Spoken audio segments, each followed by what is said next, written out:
भूमि के पूजन में उपस्थित हैं, भूमि पूजन में उपस्थित हैं। जहाँ मंदिरों की भूमि पूजन बहुत हुए, भवनों की भूमि पूजन बहुत हुए, पर मंदिरों में भगवान बैठते हैं जो विग्रह के रूप में होते हैं। पर आज उस मंदिर का भूमि पूजन हुआ है जहाँ नर में नारायण भगवान विराजमान होंगे, और उन मंदिरों से तो आत्म शांति मिलेगी। और उन मंदिरों में जाकर के आत्म शांति, सकारात्मकता, ऊर्जा, भगवत प्रेरणा, ईश्वरीय प्रेरणा और जीवन जीने की कला और टूटे हुए लोगों को सहारा, भगवान भरोसा बन गए रहेंगे। पर ये जो मंदिर बनेगा इसमें मानवता भी मिलेगी, नर में नारायण भी मिलेंगे, जीवन जीने का सबको अधिकार है, ये सिद्धांत भी देखने को मिलेगा। तो इस भूमि पूजन में हमारे बड़े ही प्रिय आप सब, हमारे पूर्व में आप सबको परिचित ही है कि कितनी समर्पण भाव के साथ ये सेवा कर रहे हैं। उसके लिए तो शब्दों से कुछ बोलना उचित नहीं कह सकते, बस यही है कि एक बार कोई देखे, बहुत करीब से महसूस करे, अनुभव करे, तो वो पहचान पाएंगे कि आप जो सेवा कर रहे हैं वास्तविक इसी का नाम सेवा है। जिनका कोई पता नहीं है उनका ये ठिकाना बन रहे हैं, जिनका कोई घर नहीं है इनका दिल और इनका भवन, उनका घर बन रहा है। जिनकी कोई जाति नहीं है ये उनको अपने से मिला रहे हैं।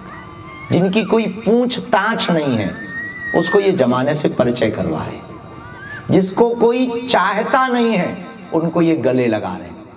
जिनको कोई देखता तक नहीं है, घृणा की दृष्टि से देख रहे हैं, उनको ये मुस्कुरा करके छू रहे हैं। जिनको कोई पहचानता नहीं है उनका परिचय पूरी दुनिया में बता रहे हैं। ऐसे लोगों को गले लगा रहे हैं कि जिनसे धन्यवाद भी ये नहीं सुन पाएंगे। मूक बधिर भी हैं, दिव्यांग भी हैं। पर बड़ी अद्भुत बात जब आप बोल रहे थे, संजय जी बोल रहे थे, बड़ी उच्च बात बोल रहे थे कि ये प्रभु जी हैं।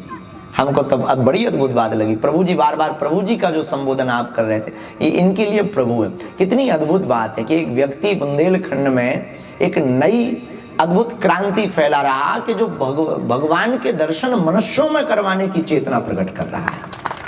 ये बुंदेलखंड के लिए सौभाग्य, और हमें तो डबल सौभाग्य हो गया। एक तरफ बागेश्वर धाम अपनी सेवा कर रहे हैं, बालाजी महाराज करवा रहे हैं, बेटियों का विवाह, भंडारा, भेदभाव मुक्त के लिए, राष्ट्र की एकता के लिए कार्य हो रहा, वृक्षारोपण के लिए कार्य हो रहा। अब एक निर्वाणा फाउंडेशन बागेश्वर धाम के सन्निकट आकर के अब ये दोनों संस्थान मिल करके निश्चित रूप से पूरे देश में क्रांति करेंगे, मानवता के लिए भी, अध्यात्म के लिए भी, देश के लिए भी, और उन सब के लिए मुंह पर तमाचा होगा जो बुंदेलखंड को पिछड़ा और बिछड़ा कहते थे। जरूर उद्योग जगत में हमारा बुंदेलखंड बिछड़ा और पिछड़ा होगा, पर मानवता के जगत में हम सबसे आगे होंगे। तो ऐसे संजय जी ने जो अनूठा प्रयोग किया, अब हम अपनी बात, हमसे पहले ही हमारे चाचा बोल गए, और यहाँ के विधायक जी हमारे शुक्ला जी आप बोल गए, सब शब्दों को बोल ही गए। चाचा जी ने कहा कि आप जो है वो बन जाना मुख्य संरक्षक, जो भी ऊपर होता हो। हमने अपना पद चुन लिया है, मुख्य सिपाही सेवादार बन जाएंगे, क्योंकि ये सब बड़ों के पद हैं।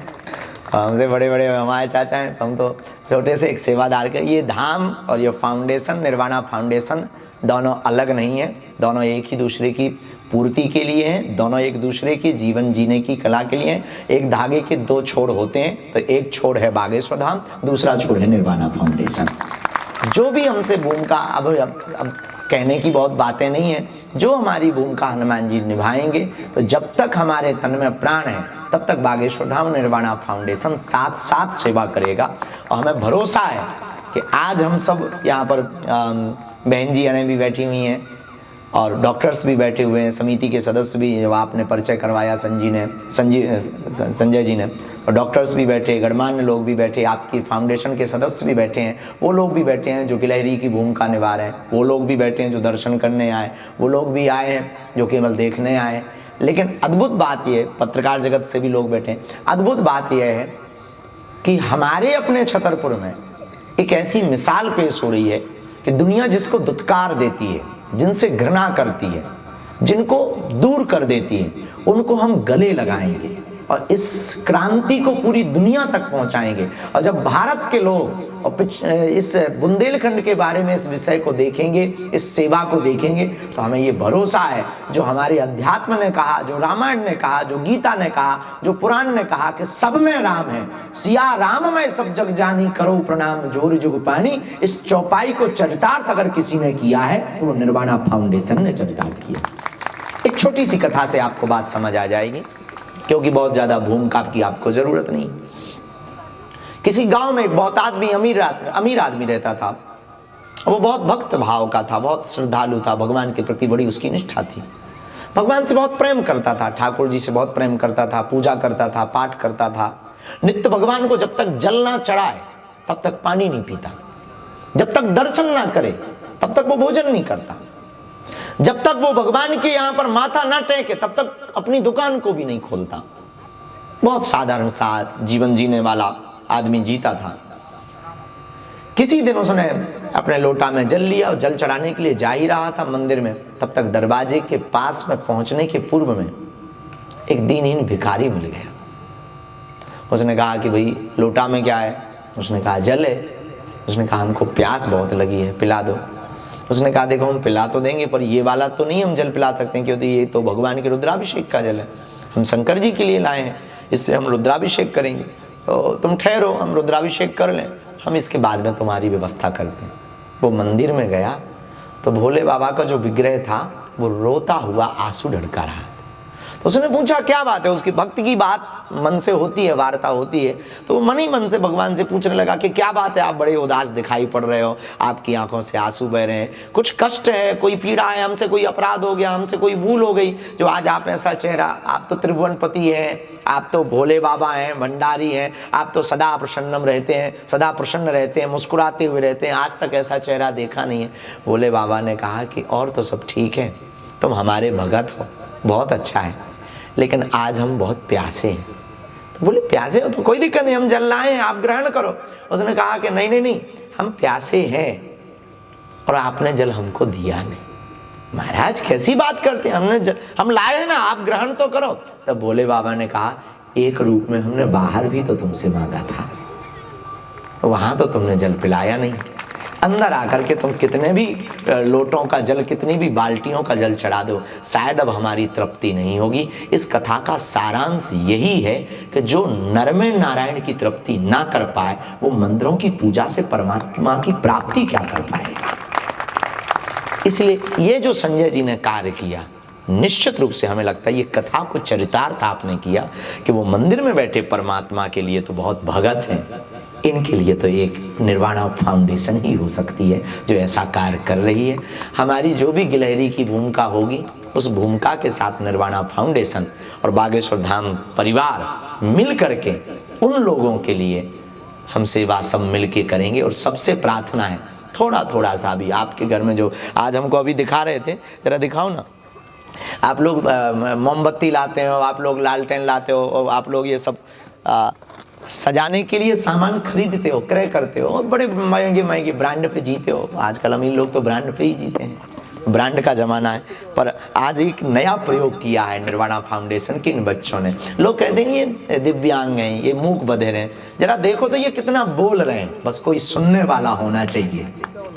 ये कितना बोल रहे हैं, कोई सुनने वाला होना चाहिए। और हमें लगता है कि हम लोग तो नहीं सुन पाए, पर संजय जी ने सुन लिया, इसलिए अपने 45 लाख के पैकेज को उतार दिया, लेकिन इनकी आवाज को इतना गौर से सुन लिया कि पूरे छतरपुर को एक नई क्रांति से जोड़ने का काम किया और एक भवन की ओर बढ़े। और इन्होंने बच्चों ने बड़ा अद्भुत काम, जब दिखा रहे थे तो हमें यही दिखाना था, बढ़िया अभी हमको आपने दिखाया। ये देखो हम लोग ना मोमबत्ती मंगाते हैं, अभी जब हम उसके लिए भी आए पूजन के लिए तो मोमबत्ती से ही प्रयोग किया।